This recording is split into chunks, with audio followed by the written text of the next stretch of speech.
तो मैं मिश्रा सर आज आप सभी कक्षा 8 के बच्चों को संस्कृत रुचिरा तृतीयो भाग के अष्टमः पाठः संसार नायकः का पठन पाठन कराने जा रहा हूँ। प्रस्तुत पाठ अनुपम मिश्र जी के द्वारा लिखित एक लेख है जिसमें संसार सागर नामक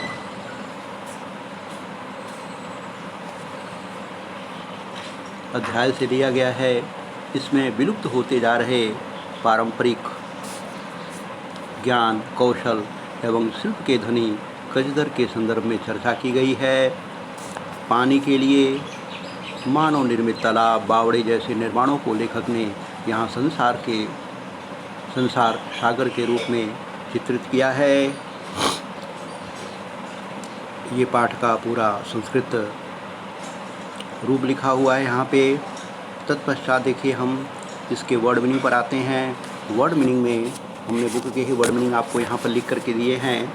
सहसैव सहसाधन एवं अकस्मात अचानक प्रकटीभूता प्रकट हुए दिखाई दिए। नेपथ्य पर्दे के पीछे तड़ागाह तालाब निर्माप ही तृणाम बनवाने वाले निर्मा तृणाम बनाने वालों की एकम इकाई 10 कम दहाई शतकम सैकड़ा सहस्त्रकम हजार जिज्ञासा जानने की इच्छा उद्भूता उत्पन्न हुई जागृत हुई। इसी प्रकार से यहाँ पर मैंने जो है इस पेज पर निर्मीयन्ते स्मः बनाए जाते थे। तत्पश्चात अगले पेज पर है निर्मातारः बनाने वाले गजधरः गज जो कि एक लंबाई का नापक है। लंबाई चौड़ाई गहराई मोटाई नापने के लिए एक लोहे की छड़ होती है, उसको धारण करने वाला व्यक्ति। तड़ाग निर्मातृणाम तालाब बनाने वालों की। त्रिहस्त परिमाणात्मकीय 3 हाथ के नाप की। लौहयष्टिम लोहे की छड़ समादृता आदर को प्राप्त। इसी प्रकार से मैंने यहाँ पर जो है आपको लिख करके दिखाए हैं। यहाँ पर देखिए याचन्ते स्मः मांगते थे अतिरिक्त। तत्पश्चात हम पाठ के हिंदी अर्थ की तरफ आते हैं।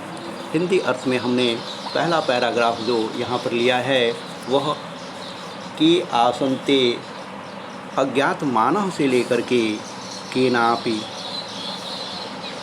प्रतीतम जो कि दूसरे पेज नंबर 51 के पहली 2 लाइन है। इसका हिंदी अर्थ बताता हूँ। कौन थे वे बिना नाम वाले सैकड़ों हजारों तालाब अचानक स्वयं प्रकट नहीं हुए।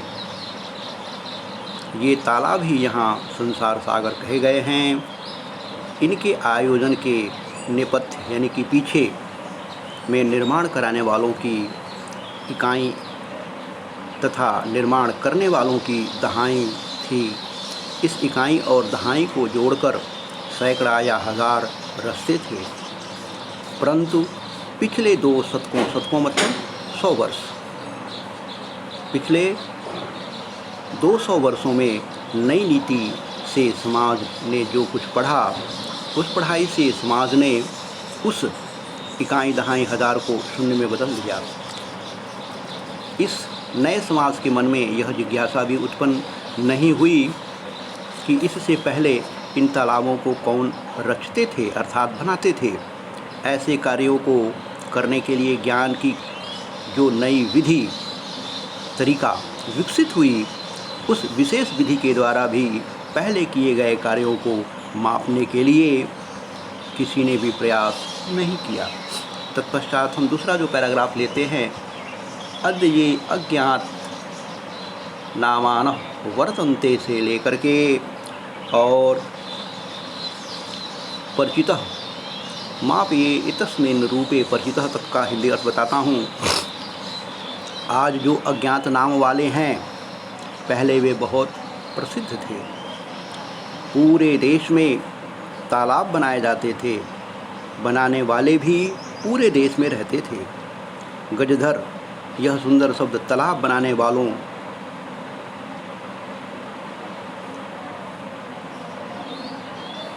के लिए सादर स्मरण के लिए हैं।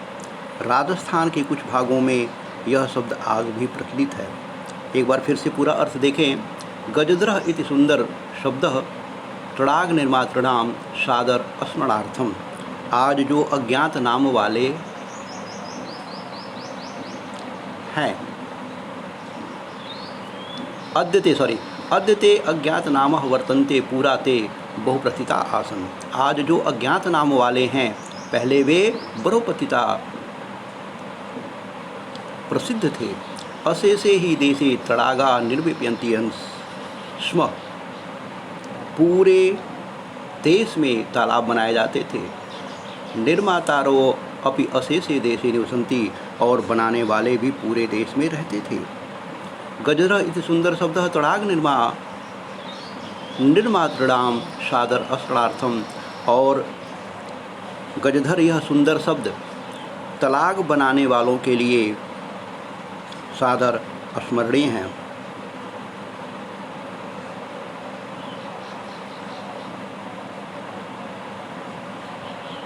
राजस्थान के कुछ भागों में राजस्थान से केषुचित् भागेषु शब्दों अहम अद्यापि प्रचलितः। करें कि राजस्थान के कुछ भागों में यह शब्द आज भी प्रचलित है। कह गजधर, कौन गजधर? जो गज की माप को धारण करता है, वह गजधर है। गज की माप ही मापने के काम में प्रयुक्त होती है। समाज में 3 हाथ की नाप वाली लोहे की छड़ी को हाथ में लेकर चलने वाले गजधर अब शिल्पी के रूप में सम्मानित नहीं है। यह गज परिमाणम धारति सह गज, जो गज का परिमाप करता है, गज को मापता है और उस मापन को धारण करने वाला है, वही गजधर है। गज परिमाणम एव मापन कार्य उपयुज्यते। गज मापने वाली जो मापन है, वह परिमाण है, वह लंबाई चौड़ाई इत्यादि मापने के काम में आती है। समाजे त्रिहस्त परिमाणात्मकी लौहयिष्टम हस्ते गृहीत्वा चलन्तः गजा इदानीं शिल्प रूपेण नैव समादृशा सन्ति। कह रहे हैं कि 3 हाथ की नापने वाली लोहे की छड़ी को हाथ में लेकर चलने वाले गजधर अब शिल्पी के रूप में सम्मानित नहीं है। गजधर जो समाज की गहराई नापे, इस रूप में परिचित हैं। अगला पैराग्राफ जो मैंने लिया है वह है गजधराः वास्तुकाराः आसन से लेकर के न एतादृशेभ्यः शिल्पेभ्यः। देखिए, इसका हिंदी अर्थ मैं आपको बता रहा हूँ।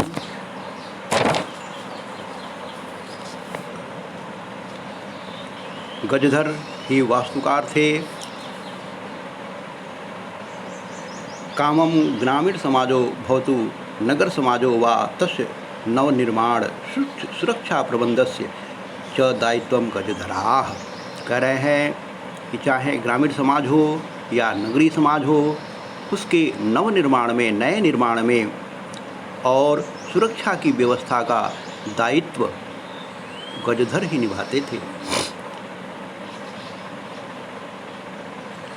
नगर नियोजितां लघु निर्माण पर्यंतम सर्वान् कार्याणि एतस्यैव आधृतानि आसन्। नगरीय व्यवस्था से लघु निर्माण तक सारे कार्य इन्हीं पर आधारित थे।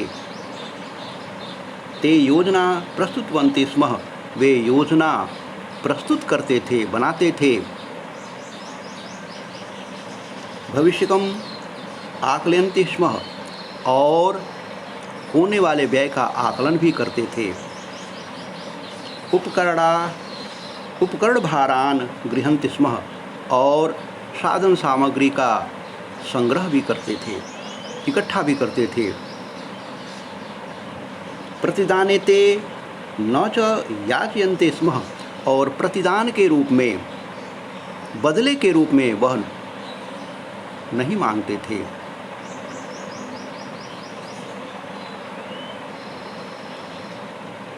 यद दातुं तेषां स्वामिनः असमर्था वे भवेयुः।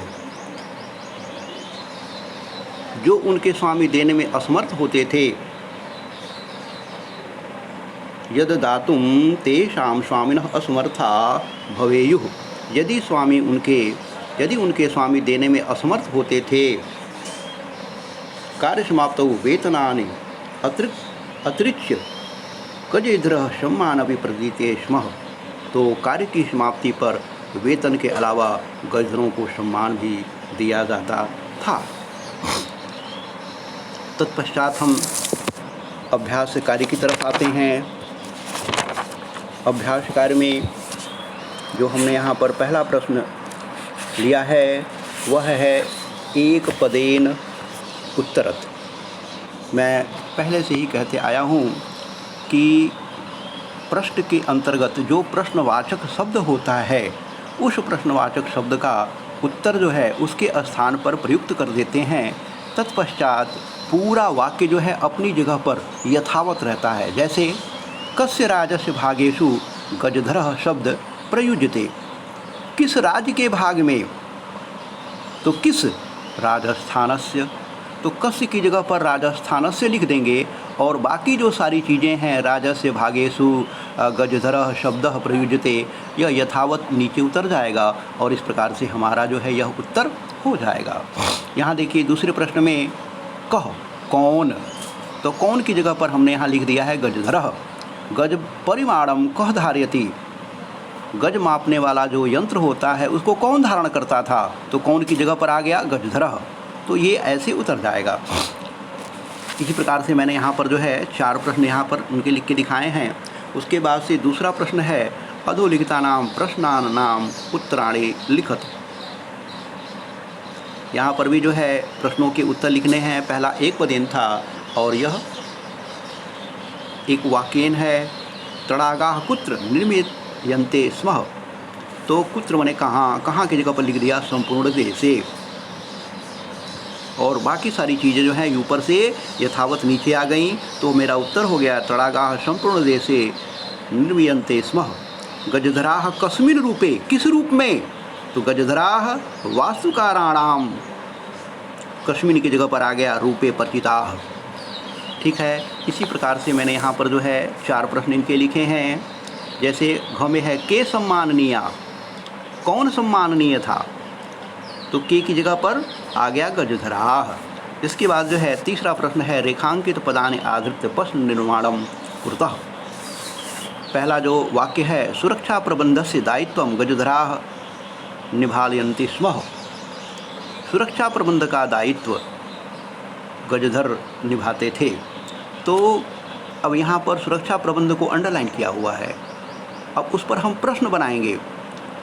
सुरक्षा प्रबंध का दायित्व, किसका दायित्व, तो सुरक्षा प्रबंध की जगह पर आ गया कस्य, कस्य दायित्व गजधराः निभालयन्ति स्म।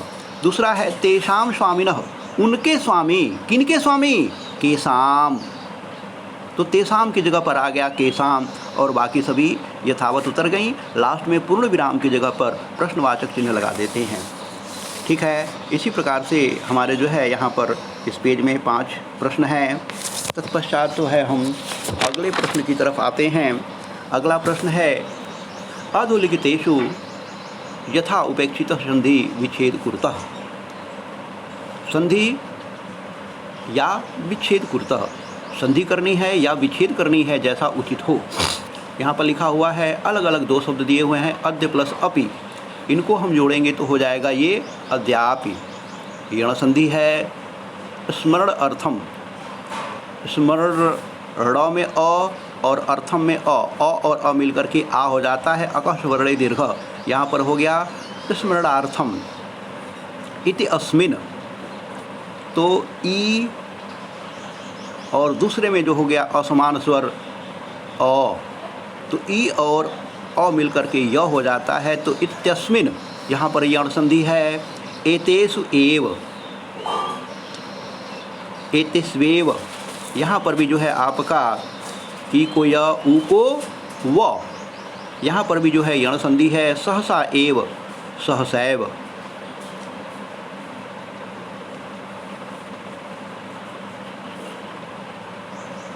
तत्पश्चात देखिए मंजुषात 5वां है, मंजुषात समुचितानि पदानि चित्वा रिक्त स्थानानि पूरितः।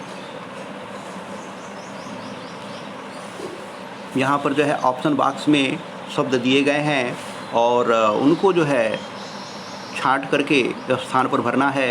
मैंने आपको करके दिखाया है। पहले में गृहीत्वा, ख में रचयन्ति, ग में जिज्ञासा, घ में सह और अंग में सहसा मैंने लिखा है।